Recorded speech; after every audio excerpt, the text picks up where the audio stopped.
First, live, local. This is Fox 12 Now.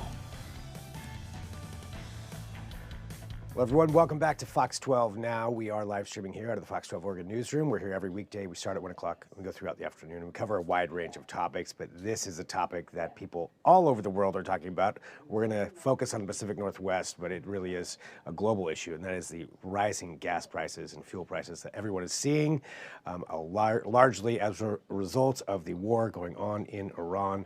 And we're going to talk about that and just what that means for everybody at the pump with spring break coming up and all the other things that you want to be doing. We've got Marie Dodds from Triple Oregon joining us. And Marie, always great to have you here on the show. I know this isn't the most fun topic to talk about, but it is something that's really important, I think, for everybody to understand what's happening. And it seems, from what I understand, the state of Washington just reached an average of $5 a gallon. Is that right? Yeah, Washington crossed that $5 mark today. It was 4.99.7 yesterday, so 0.3 of a cent away from that $5 mark. And then today, the average for Washington is 5.06 a gallon, and the current average in Vancouver, 5.03. And what is it right now for the state of Oregon?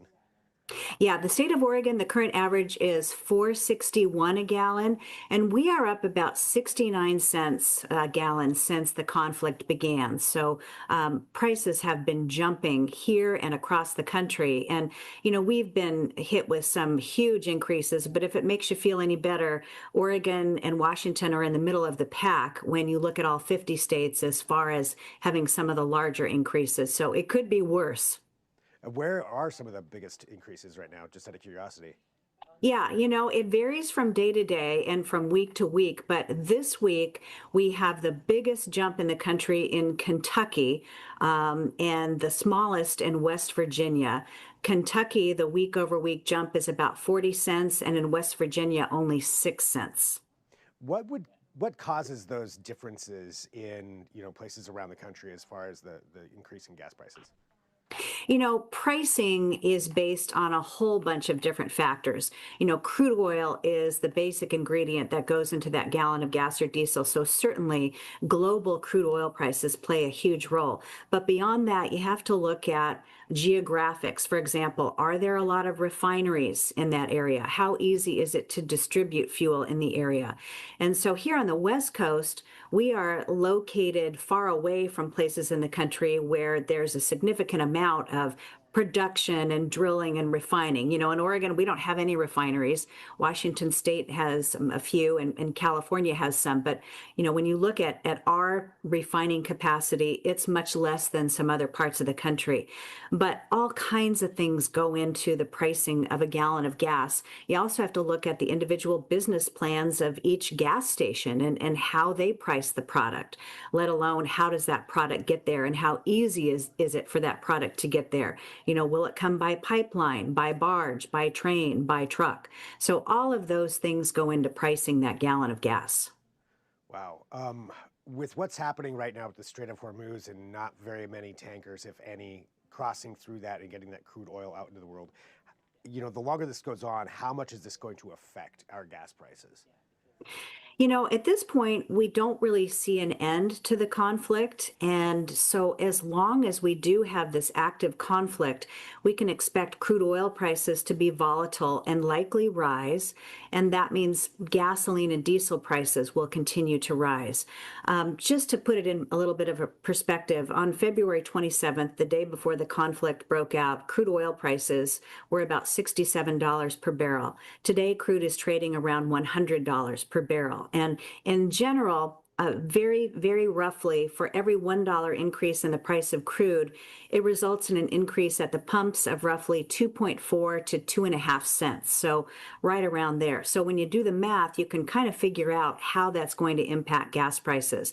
But clearly, when you have significant jumps in the price of that basic ingredient, crude oil, unfortunately, you and I are going to pay more when we fill up our vehicles at our local gas station.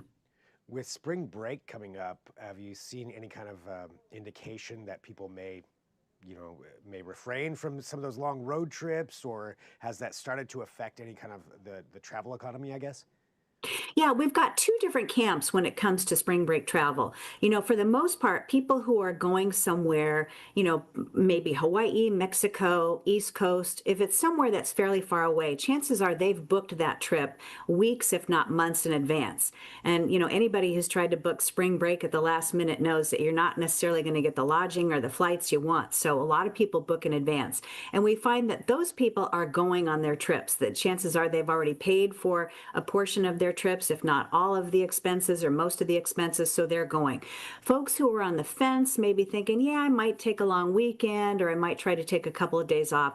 Those are the ones for whom travel is impacted. And especially with these high gas prices, people who are maybe thinking about a longer road trip might be thinking, you know what, I'm going to try to get somewhere closer to home, maybe try Central Oregon, Oregon coast, head up to Seattle for the weekend, something like that. But by and large, the people who booked their trips in advance are still going. And, we can all relate to that. When you've been looking forward to a vacation for weeks, if not months, the last thing you want to do is cancel that vacation.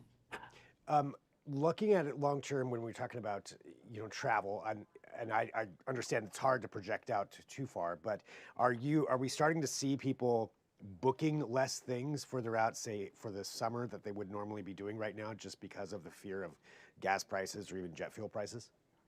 Yeah, I think there is some of that going on. And certainly when we look at our website, AAA Oregon, and we look at bookings, people are looking at places now because I think people are thinking, you know what, if airfares go up or if gas prices go up, I'd rather get that airline ticket today than wait a couple more weeks and maybe get hit with some price increases. So we're seeing a lot of interest in travel right now. But I think the biggest thing is the unknown. Nobody knows how long this conflict is going to last and what the bottom line might be for gas prices and other expenses. Because as economists will tell you, when you have significant increases in the cost of gas and diesel, it can have a real ripple effect across the entire economy. But right now we're seeing people kind of shop around for trips, thinking that, boy, I better look into maybe buying that trip now instead of waiting for a month or a few weeks before that summer trip. Yeah, and seeing those prices go up even more, I Mhm. would imagine, for flights and all kinds of things. Anything else that you think is important for people to know? I do want to stress that even with gas prices rising, and they have been rising every day, we do not have a shortage of product here. So, there's no need to go wait in line. The only reason why you might want to buy gas today as opposed to tomorrow is it's probably going to be more expensive tomorrow.